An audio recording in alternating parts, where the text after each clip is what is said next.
एक महत्वपूर्ण पदक्षेप रूपे शनिवार दिन पुरी जिला पुलिस सुपरिटेडेंट विनीत अग्रवाल नेतृत्व में बस एसोसिएशन एवं शटल सेवा प्रदानकारी एजेन्सी मान बैठक अनुष्ठित होता।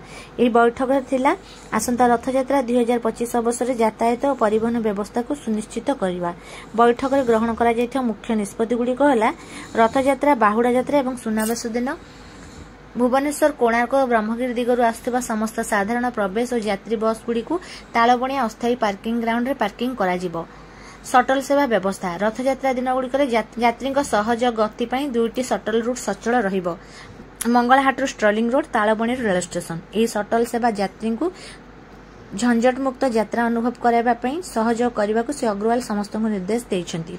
पुरी जिला पुलिस आह्वान एसपी विनीत अग्रवाल बैठक में कहते जे एही रथयात्रा आम पुरी जिलार गर्व और मान मर्यादार संगे जड़ित।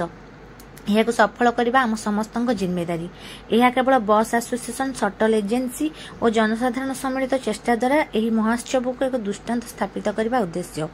यह बैठक में बस एसोसिएशन प्रतिनिधि शटल एजेन्सी माने पुलिस अधिकारी अतिरिक्त आरक्षी अधीक्षक सचिन पटेल ट्राफिक टीसीपी राजकुमार परिडा ट्राफिक थाना अधिकारी जयदीप महांती और परिवहन विभाग अधिकारी माने उपस्थित थिले।